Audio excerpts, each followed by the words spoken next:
Welcome to Onslow County today, and welcome to the Onslow County Museum. Once again, we have taken our show on the road. We're also going to be visiting with some awesome guests from across the county. We're going to talk with Matt Mano from the Onslow County Public Library. We'll visit with Jamie Harrell from Onslow County Solid Waste. We'll also talk to Lisa Railing-Mobley from Onslow County Senior Services, John Osborne from 4-H, and Chance Hellman from right here in the museum. As always, we're so glad that you're joining us for Onslow County Today.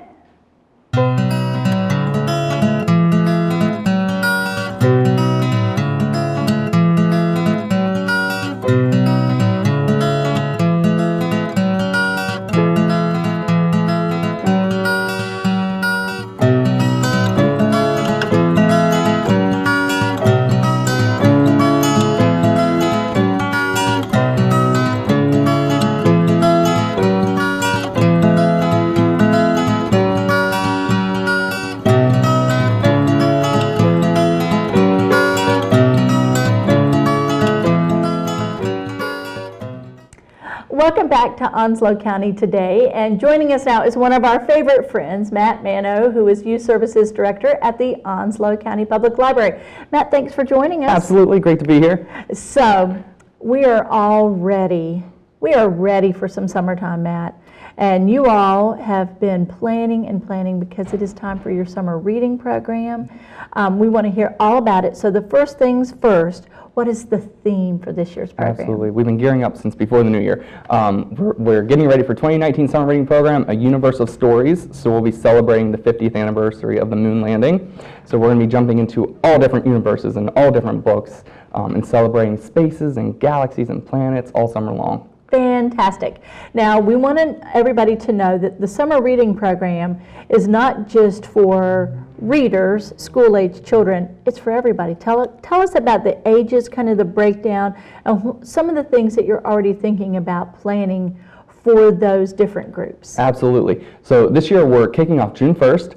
So before we even get out of school, we're going to be starting it. And then once the kids get out of school, we'll start up programs for kids of all ages, infants from 0 to 5, preschoolers. We'll be doing our story times all around the universe of stories. And then we'll be kicking off programs for K through 5th grade, 6th through 8th grade, teens, and then the adults will even have their own summer programs as well. So kids can get a chance to win prizes. All summer long, every week we'll be giving away different prizes. We'll also do other types of programs. We'll have special performers attending. We'll have a Japanese magician and storyteller here. We'll have insane science, activated storytelling theater, and the museum. You'll even be here for a program for Richlands.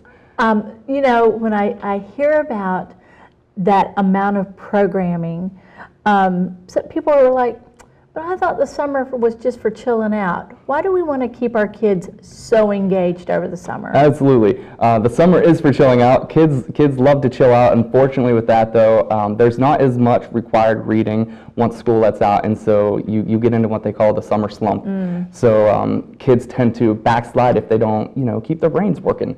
And that includes fun reading too. So that's the whole idea between the summer reading program is we want to keep their minds engaged. Even if they're just reading whatever they want to read, that's the whole point of the summer reading program. The more you read, their incentive is the more chances to win prizes, free books, all kinds of different things. So it goes all summer long. We wrap up right before school starts so that it kind of just keeps them engaged the whole way through, and then once school starts back up, then they keep doing their reading through school too. Get back to their regular routine. Exactly. You know, the other group that you mentioned were the 0 to 5s. And people might say, 0 to 5s, what do you mean read? But you all have a wonderful program about, is it 1,000 books before kindergarten? Yes. And what that does actually to prepare a child for early learning as they enter preschool and then kindergarten.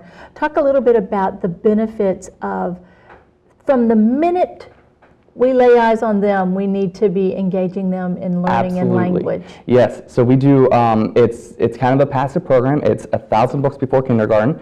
The kids get a little log that they track. Every 100 books that they read, they get a new log. And then once they reach 1,000, they get their own library card. None of the other people in the library have it, only the kids that have completed the program. So typically you have to be 5 to get your own library card. My son is 3 and he has his now because he completed the 1,000 books. Oh, fantastic. So it's a super fun program. They get a little book bag, a special sticker, and then they can pick their favorite book in the library and get a book plate inside that book that says they completed it, it's their favorite book, and then everybody knows that they've done it. So it's super important. We do another program in the library. We practice through our story times, lap time for our infants, our toddler times, our time for 2s, our 3 to 5s. We have story times for all ages, and we're advocates of every child ready to read. So whether we're singing, playing, reading, writing, or talking, everything that we do promotes early literacy. So we want to be able to rhyme with kids. We want them to understand that letters are symbols, that they all have a sound to them. So we're not necessarily teaching them to read, but we're getting them ready to read so that they know that when they start to read, they understand that these letters have a symbol, that they all make a sound, that, it's not just a scribble, but, it means something. Those connections, those connections. And then finally you said that you're bringing adults into the summer reading program as well. We always talk about great summer reads, and you all are really wonderful, not just with your book clubs, the different book groups that you have, but also just talking about favorite reads from a librarian and your patrons, about kind of sharing with them encouraging them what they should read, like what are the best. Absolutely. And what's Matt reading right now? Yes, so we just got a new book in, newly processed. It's still on hold for me, and it's part of the Avengers. I'm a Marvel nerd. There you go. So with the big Endgame movie premiering at the end of the month, April 26th, we just got a new book in the Avengers. So I'm waiting to read that next.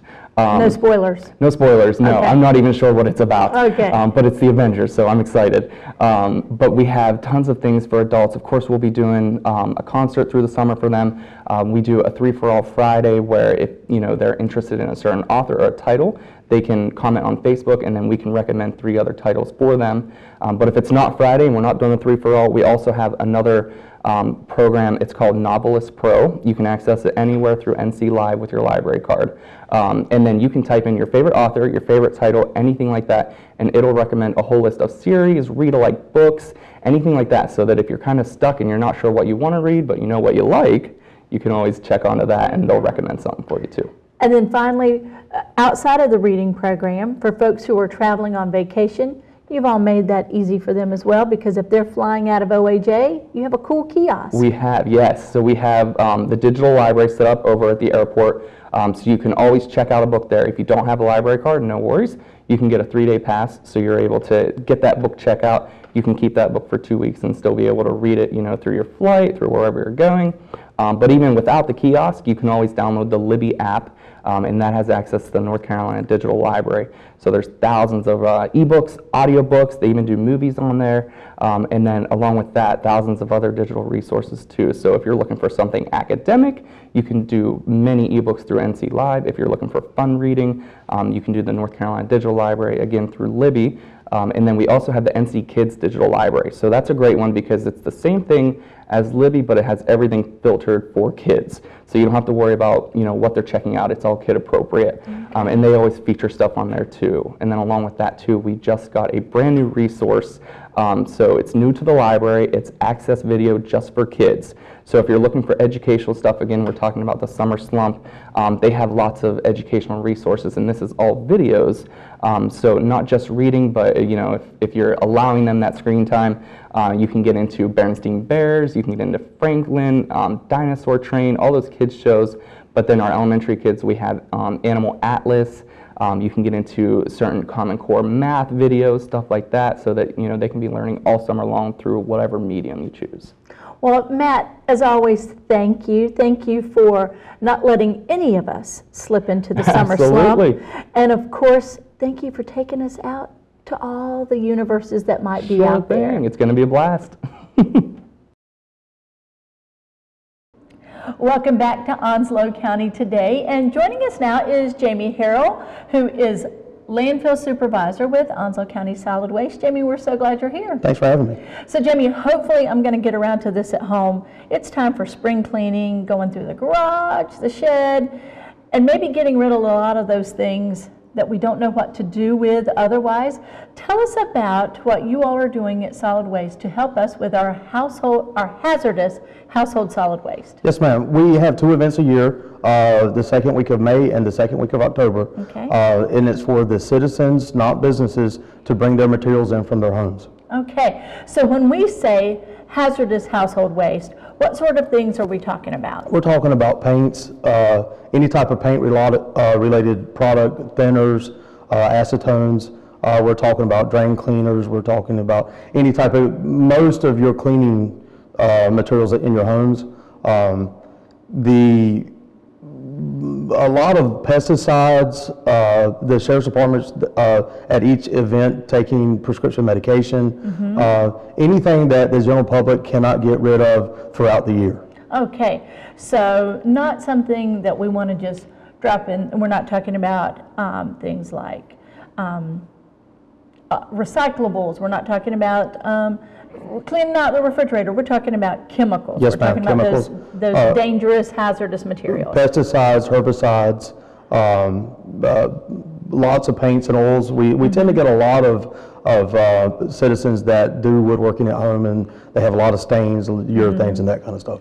And so, you know, what we always talk about is we don't want to put those things in our regular trash, because ultimately, when they get put in the landfill, we know that those things can leach into the soils, into the waterways even. Talk a little bit about those dangers. There's actually a lot of danger, and the biggest danger is fires.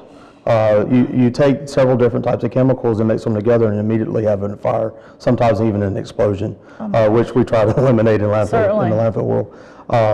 We try to separate those products as we see them day to day. We try to get them out of the garbage, but a lot of times that kind of stuff is missed. That's why we have to rely on the citizens to do the right thing and dispose of it properly. So if I'm going to bring those things out on that second Saturday, what do I need to do to prepare? Do I need to, you know, I've heard people tell me, oh, I should put some sand in my paint buckets, or I should take the lids off and let them dry. Any guidelines you need us to know about preparing to take those things to you? Number one, we are super busy that day. Okay. So be willing to wait a little while. Okay. There is a $49 per ton charge. Per ton? Per ton, yes, ma'am. That works out, I think it's 13 cents per pound. Okay. You'll come into the landfill facility, you'll weigh in, they'll get your weights, and then you come through our facility and we unload your vehicles for you. We request the driver of the vehicle to stay in the vehicle for safety and shut the engine off. And like I said, we unload their materials. In preparation for it, try to leave everything in the original containers. Okay. A lot of folks want to try to mix things, and at that point we don't know what they are. Sure, okay. And just be willing, just be patient. Okay, so there is a fee, but like you said, it's about 13 cents a pound. Yes, ma'am. We don't need to mix and match anything, try and leave things where they belong. For safety's sake, we're going to put them in our vehicle, and then you all are going to help actually unload it. And again, that's a safety precaution. Yes, ma'am. And then you're going to dispose of it properly so that, one, we avoid any, fires and keep those hazardous materials out of the landfill. Yes, ma'am. I'm sorry. No, go ahead. We actually have a contractor that takes care of all the removal process. Okay. So the contractor will be there through the whole entire event. Okay. And then in the afternoon, everything is labeled properly with the right DOT transportation information, and it's shipped out to a facility where it's recycled. All right. Now, Jimmy, the other thing is, maybe I can't get there in May. What should I do with those materials in the meantime? Are you going to take them during the year? Should I try and keep them at home? What's the best solution? Try to keep them at home and keep them, of course, away from children. Store them, like I said earlier, we have 2 events a year. I can take a certain amount of latex paint throughout the year, but that's on the citizen would have to call and make an appointment to drop it off. Okay, very good. Now, you're helping us with a great need in our community, because we know that 8 months ago, we had one of the most horrific storms that we've all suffered Yes, ma'am. through, there's a lot of folks who are rebuilding their homes essentially. sure is. So this is one very timely, as we've repainted walls and exteriors. But you also get, I'm sure, lots of construction and demolition ma'am. materials, shingles. Tell us what's been going on at the landfill and how you all have been dealing with that. Our biggest issue have been the small contractors that are not familiar with the facility and our rules and regulations. Sure.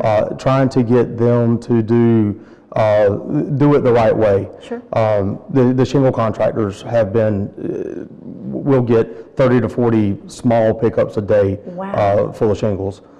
Shingles create a problem for leachate, which is, leachate is a material, it's a liquid that any type of water runs past it, it's got to be treated. It's a struggle for us. The shingles have been, and I don't have a tonnage, but there's been a pile of them put in our landfill. Absolutely. So, this is a great opportunity for us to share with viewers about what they do need to be thinking about, those small contractors or Yes, folks ma'am. who are having work done. So what are some things you want them to be mindful of when they're bringing those kind of materials? The number one thing is wait for one of our heavy equipment operators to point them in the right direction. If they're not familiar with what's going on, stop. The operators notice that, and they will put them in where they need to be. Okay. There's several different areas where we're working that we try to make it very accessible for people that don't have four-wheel drives and that kind of stuff at the landfill. Okay, so you've got the team there that wants to do the best possible job. Yes, ma'am, we do. And so they're gonna give them guidance Yes, on ma'am. that. Okay. And it starts at our scale house. The scale house will the vehicle will come across the scale. Most of the time they'll say, hey, I've never been here before. And at that point, the scale house will point them in the direction they need to go. It starts at the scale house, they go to the top of the landfill, and like I say, at that point, if they're not familiar with our facility, one of the operators will help them. Okay. And Jamie, you and I got to visit about a month ago, and you enlightened the group that I was with about the disposal of light bulbs. Yes, ma'am. Something, we all had our own light bulb moment, if Right. you will, because you all have made accommodations to dispose of just about anything we have Yes, in ma'am, we our have. homes. And I would love for you to talk a little bit about those breakdowns and how you do that. We recycle white goods, which is any type of steel products. We recycle tires. We send out approximately 9 tractor-trailer loads of tires per week. Electronics, light bulbs, oils. If we can recycle it, if it's recyclable, we do it. Okay. It's a huge value to our citizens. All right. Well, Jamie, Harold, I appreciate you taking the time. I know you are super busy right now, but we want to remind folks, second Saturday in May, Yes, ma'am. you're having your hazardous household waste disposal event.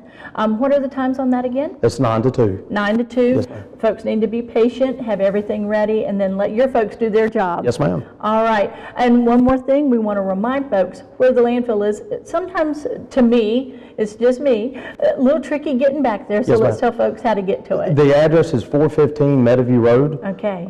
It's off of Pony Farm Road in Jacksonville. All right. In that southwest community, Yes, so ma'am. near Meadowview Elementary as Yes, well. ma'am. Just some landmarks for folks. Well, Jamie Harold, thank you again and for taking your time and for what you do to keep Onslow County beautiful. Thank you. Welcome back to Onslow County Today, and joining us is a new face to Onslow County Today, my friend Lisa Railing-Mobley from Onslow County Senior Services. Lisa, thanks for being here. Thank you for having me. Now, I say a new face to Onslow County Today, but you have officially been with Onslow County how many years now? 19 years. 19 years. Yes, ma'am. And all of that time has been spent at Senior Services? Yes, ma'am.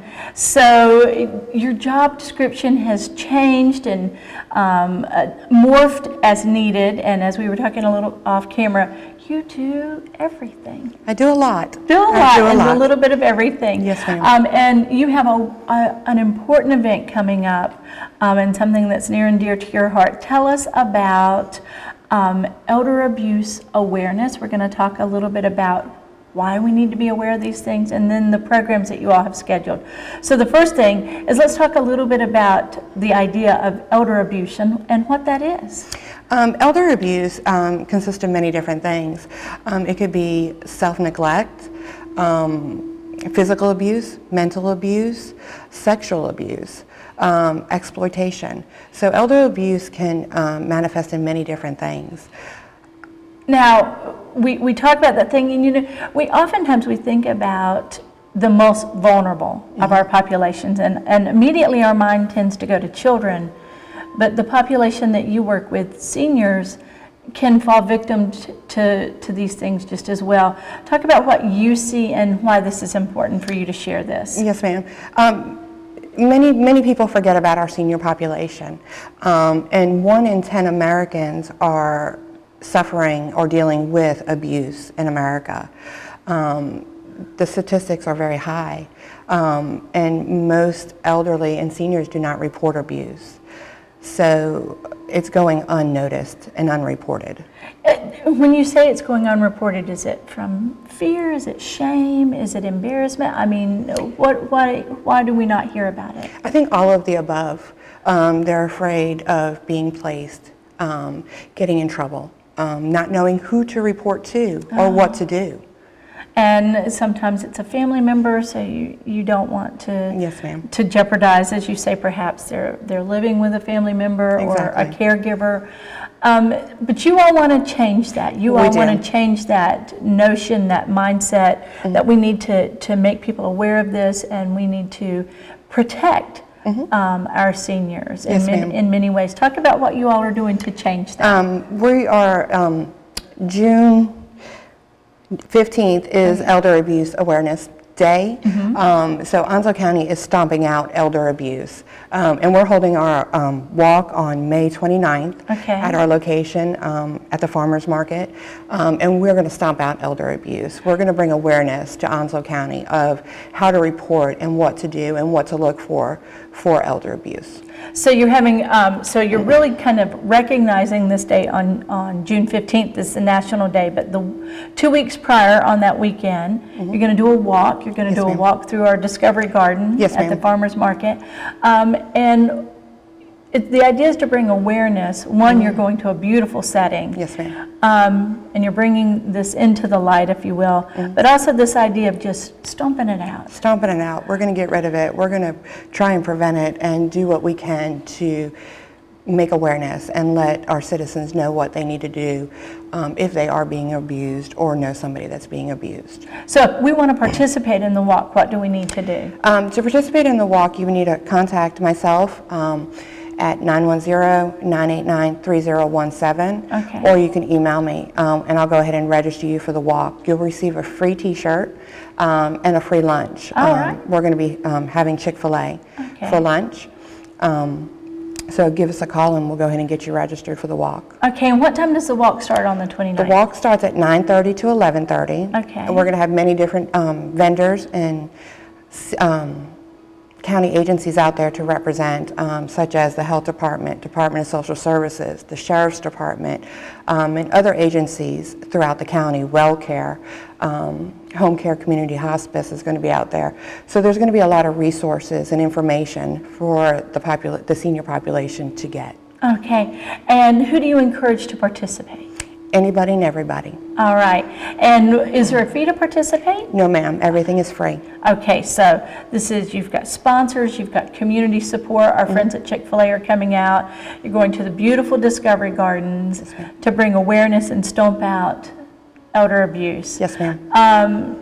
If folks are watching now who may suspect or be concerned, what agencies should they reach out to if they suspect someone in their family or neighbor is falling victim to elder abuse, or if someone themselves is suffering? Who can they reach out to? They can contact our agency, Onslow County Senior Services. We will direct them on where to go. They can also contact Adult Protective Services at Onslow County Department of Social Services, or contact their local Sheriff's Department.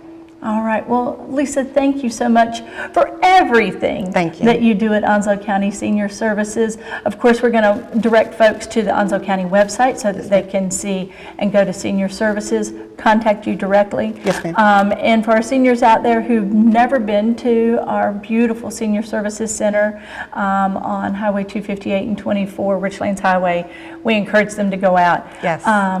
Lisa Railing-Mobley, thank you for your time and thank you for cherishing and what you do for our seniors. Thank you for having me. Welcome back to Onslow County Today, and joining us now is 4-H Program Assistant John Osborne with Onslow County Cooperative Extension. John, welcome back to Onslow County Today. Thank you, Lisa. It's great to be back. So last time we visited, we were in your office doing some cool crafts, and I think we were building bottle rockets. Yes. Water bottle rockets. And now we're getting ready for summertime, and 4-H is my kid's favorite, or was my kid's favorite way to spend summer, because you all have so much going on. We want to talk about sort of the broad range of programs. We want to talk a little bit about how the scheduling has changed somewhat, and then my favorite part, which is sleepaway camp, which is not summer unless there's 4-H sleepaway camp. So first things first, we want to talk a little bit about how the scheduling has changed a little bit. Talk about your program scheduling. Okay. Well, Lisa, as you remember, in the past years, we would do week-long summer programming. So basically from 9 until 4 or 8 to 5, basically. And so now, instead of having kids sit through us and maybe even get tired of listening to Mr. John talk, for 5 days straight, for 8 hours a day, we've decided to change things up and go back to the more traditional summer programmings and camps. So now we're doing 1, 2, and 3 day camps and events. And we're covering just a wide range of programs and topics, such as sewing, cooking, kitchen basics, and safety, tinker maker space, so we get to pull out some creativity from the youth. It reminds me of kind of the old avenues of adventure. So you pick that thing that you're curious about, which is what 4-H is all about, is exploring those curiosities, and then getting a chance to try your hand at it. What are the age groups that are eligible to participate in those 1, 2, and 3 day camps? Okay, depending on what they are, we have some for our Clover Buds, which are younger folks, so that's ages 5 to 8, so we have a cooking class for that, cooking creations for Clover Buds. We have some that are 9 to 12, and then we have some that are 13 and up. All right. So in the cooking class, as I recall, there was always strawberry jam coming back to my house. What sort of things will you all be concocting this year? Oh, it's a bit of a surprise, but it's always age appropriate. So we make Okay. sure that the youth are comfortable with what they're working with, and we give them, just as you said, opportunities to try out new things, both skills and tasting foods. All right. So introduced to cooking, introducing to creativity, and then of course, as always, we're going to partner with the museum and the Environmental Education Center and 4-H on our annual Wetland Wonders Camp. Talk a little bit about the theme for this year's Wetland Wonders. Oh yes, that's wonderful. We're excited. So the theme, it's listed as Earth, Wind, and Fire. We're going to talk about water as well. So basically all the elements that you find in the environment and how they affect us and how we also affect them. All right, and that is the traditional camp schedule that we have, which is the Monday through Friday, and that's for kiddos that are 8 to 12, and that is going to be at the Environmental Education Center in Sneads Ferry, so that we can get everybody back to nature, right? Yes, exactly. All right, and I know that as you all have been planning that, you've got a special field trip planned to Cliffs of the Neuse. Yes. Which, if people remember how Cliffs of the Neuse was when they were kids, the parents, they're going to be amazed at all the changes that their kids are going to get to see. All of those camps, John, all of that menu of offerings, of course, you all offer on your website. Tell us how to get to it. Okay, so you can follow us on Facebook, Onslow County 4-H, or you can give us a call at the office at 910-455-5873, and we'd be happy to tell you all about our camps. All right, so then we got to talk about sleepaway camp. What ages, and then where are you going this year? Okay, so our sleepaway camp, it is for ages 9 to 12. We also have a bracket there for 13 and 14-year-olds for the adventure camp. And we will be going to the Eastern 4-H Center up in Columbia, North Carolina, in Tyrrell County. That is such a beautiful place. It is. And such a wonderful kind of respite for kids who we think of modern children as sometimes being a little bit outdoor illiterate, if you will, for lack of a better phrase. They just don't spend as much time outdoors, perhaps. This place is a beautiful location to introduce them to that, absolutely. How many times have you been to that particular campsite? Oh, let's see, a couple times for sleepaway camps, a couple times for trainings, and every time I always discover something new. It's just a beautiful place, lots of outdoor nature there as far as new things to discover. The kids always enjoy it, and the adults do too, the big kids. All right, now, last but not least, summertime also means 4-H Congress at NC State. Are you taking some kids to Congress this year? We are working towards that right now. They're busy working on their presentations to take to District Activity Day on June 21st, and from there, that will determine who gets to go to 4-H Congress. All right. We're excited to see the results for that. 4-H is, from your clover buds to your teens, such a wonderfully enriching program. If you had something to share with families who maybe their kids have not been introduced to 4-H, and I love that you're wearing your 4-H green today, one, talk a little bit about what 4-H means in general to children.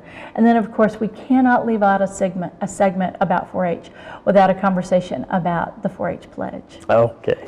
Okay, so 4-H. I would encourage parents to get their children involved in 4-H. Just give it a try. Come meet with us if you have any questions. It's a great opportunity to introduce children to new avenues for their future. It's something that helps to develop youth. And not just educate them, but also give them life skills that will set them a good foundation now and get them on through life that they can carry on. So many things so many great people have come out of 4-H. Most definitely, most definitely. I know 2 little Grice girls that love the 4-H program. Yeah, I know them too. And so as we kind of close out, you talk about those foundations, and you all, and I won't ask you to recite the pledge, but it really is about making a commitment to making the world and in making yourself a better person. Talk a little bit about that, if you will. Okay, yes, so the 4-H pledge and well, basically the 4 H's, as you know, each of those H, I always get that question, what do the H's stand for? Right. So the first one is your head, to clear thinking, your hands for greater service, your heart, which you should put your heart into everything, and health, not just your own personal health, but the health of your community and your world around you. So well, putting all those together. The 4 H's and what that means. John Osborne, thank you. I know you're going to have a great summer, a fun summer, but a busy summer. So rest up now because you got a lot of work ahead of you. But thank you for everything that you do and what you do for our children here in Onslow County. Thank you, Lisa. It's my pleasure. Welcome back to Onslow County Today, and joining us now is Chance Hellman, who is our collections manager here at the Onslow County Museum. And Chance, we wanted to invite you to talk a little bit about what you're working on for the museum's Summer Fun Discovery Gallery for kids. Thank you. So we do a summer exhibit every year that coincides with our summer art program, and so this essentially is a way to dovetail the content that they talk about in camp with what's going on in our gallery. So this year, of course, will be ancient Greece and Rome, and we have some really cool activities that will be a part of the exhibit, and we have some good content as well. You know, I think everybody loves the idea, especially, you know, we were talking earlier about mythology, and everybody remembers when you're in elementary school learning those cool stories of legends and heroes. Who are you going to talk about in the exhibit? So I think some of the fun ones will be Heracles and the Minotaur, and then of course we'll talk about Hercules, right, and his 12 labors or his 12 feats. And then we'll talk about Zeus and the pantheon of gods as well, so we really cover just about everybody. All right, so don't leave anybody out, but when you talked about Hercules and his labors or feats, we're not just going to talk about them, you're going to let them do some of them. Yes, at least one I think is doable in our gallery. One of the feats that Hercules has to do is cleaning a very large stable of over 1,000 head of cattle all by himself, and so we'll have a way for some of our explorers to do that here as well. Okay, and the Minotaur, you know, is famous because you have to find your way through the labyrinth. So how are you going to do that? So we're going to construct a labyrinth using very high-tech PVC. Okay. And it will be a way for kids to be able to get in and discover where the Minotaur is, and then they have to escape back out, of course. They can't stay in the labyrinth with the Minotaur. Okay, good, because they'll get eaten, I think. Perhaps. Okay, so the exhibit opens when? The exhibit opens at the end of May, beginning of June. Will coincide with the beginning of our summer art camp. Okay. Now, with the Children's Discovery exhibit, the museum also offers a very special family fun incentive. Talk a little bit about the Family Fun Pass. Sure. So we have a Family Fun Pass that will run the length, the duration of the exhibit. And it's $15 for a family. And as long as they present that pass, they can come as many times as they want. Okay. And also, a special incentive this year, the museum is participating in its 7th year as a Blue Star Museum. Tell us about Blue Star. So Blue Star runs from Memorial Day until Veterans Day, and it allows free admission for active duty military and their families. Okay, very good. Well, Chance, thank you. We look forward to our adventure and our journey to the ancient world, and we'll be on the lookout for Medusa too. Exciting. Well, I wouldn't look at her too closely. There you go. Thanks always, and we're looking forward to ancient Greece. Yes, thank you.